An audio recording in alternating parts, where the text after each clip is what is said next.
Another beautiful thing about website search, as we discussed in the analytics and tracking video, is that you can see what search terms are being used, how valuable they are, what the conversion rate is. You get data from that website search section. Now with your header, there's this thing that I call the double header, and I think Zappos really pioneered this. They were really the first people to ever use this concept of a double header, where you've got one header of navigation that had sort of your more information content, customer service phone number, live chat, account, etc., and then another navigation bar that allowed you to navigate through the website. It's a double header, and when they rolled this out, next thing you knew, you were seeing it all over the place. And we got this concept from them and we implemented this. We saw a significant jump in our conversion rate. You'll notice we've got this top header that has a unique selling proposition. It's got our more informational links, and then we have our store navigation down below. So a lot of people are leveraging this double header. This is footlocker.com, leveraging that double header. And you'll start to see it now when you go to e-commerce websites, that the double header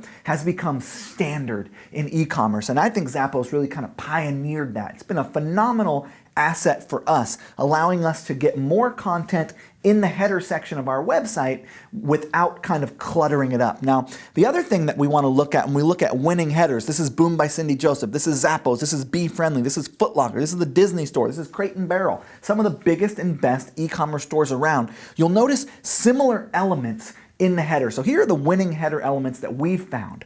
Logo with a link back to the homepage in the top left corner. Every single person has this, and the reason is consumers expect that your logo will link back to the homepage. So it's a common element. You want to go with what consumers expect. So you want to have that element. A search box, as I mentioned, very important that you give people a way to search throughout your store right in the header. A guarantee or a unique selling proposition of some kind. You'll notice on Be Friendly, we say 100% free shipping on all orders. On Zappos, they say fast and free shipping. VIPs just log in. So using the header to give one of your best unique selling propositions right off the bat is a great strategy. The other thing is to have your tagline in the header. It's about women, it's about beauty, it's about time. If you can fit that in, it's a great thing because it gets that messaging on point right when they land on your site. Your phone number, very important to have that phone number available right in the header so that if someone wants to pick up the phone and call you, they know how to do it. And it also lends your conversion rate a hand because people see a phone number and they think, well, this is a real company. I could get in touch with them if I wanted to. We get about 30% of our orders over the phone. So it's a huge channel of sales if you integrate a phone number. More information page links are in the first header at the very top, account, register, help, all that stuff's at the top header. And then you've got your navigation in the second header. So here you see navigation in the second header. So you want to have that more informational content and then the store navigation. A link to the shopping cart in the right-hand corner. You'll notice that that is standard in e-commerce right now, and customers expect it. They expect that they'll be able to find their shopping cart right in the right-hand top corner of your website. And if you are offering live chat, which I highly recommend, having a link to that live chat right in the header is very important so people know when they land on your site, they consume these first initial elements. They know they can call you, they can chat you, they can get access to your more information stuff, more information pages, and they know what your unique selling propositions are. So the other thing that we want to remember about our header is not to stuff it. So we've got this concept of the foveal view. And what that is that your eyes can only consume little chunks at a time. So every little chunk of our header is consumable. Every element fits into our foveal view. And you'll notice that consistently with good e-commerce websites that they're not stuffed together. So you want to make sure that while you're including these elements in your header, you're not just cramming everything in there, that you've got little chunks and a little bit of space between each element in that header. Otherwise, it'll feel cluttered and overwhelming. And with our eye tracking software, we find that when you get clutter and you get overwhelmed,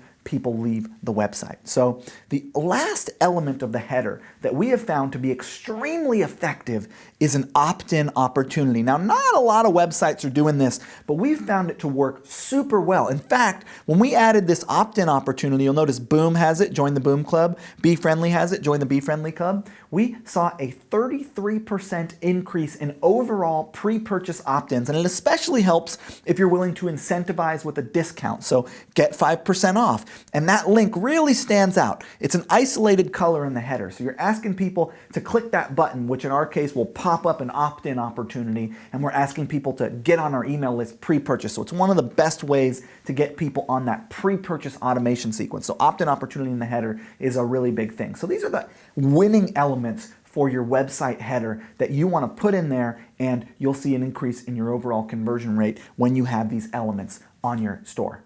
Now here's an example of that header. I want to show you what it looks like. So when someone clicks this button, we have a pop-up that happens that says join the club for videos, discounts, and more. Enter email address. Now we got this join the club idea because someone was telling me at an event that either they heard this story or this was their story, that their kid came home from school and the kid had a list of names and a bunch of $1 bills. And the dad asked the kid, hey, how did you get all this money? And what is this list? And he said, well, I told people that they could join the club for $1. And then the dad said, okay, what do they get when they join the club? And he said, well, they get their name on this list. So he'd made a bunch of money having people join the club. And it made a lot of sense to me because people want to be a part of something. They want to join clubs. They want to be a part of collective experiences. So we thought, why don't we just try join the club? And we used to say get 5% off. And we find that join the club actually gets us more opt-ins than get 5% off. So you might want to test that incentive as far as getting people to opt in. But that's what that header opt-in actually looks like on our store. Now, yours can go to an opt-in page where they can actually opt in on the page, or it can pop up a light box. And this is one of the ways that we get people on this pre-purchase automation sequence. So it's one of the opportunities that we have for people to opt in to our pre-purchase email sequence before they've bought. It's right there in the header, and it's a very effective strategy for us.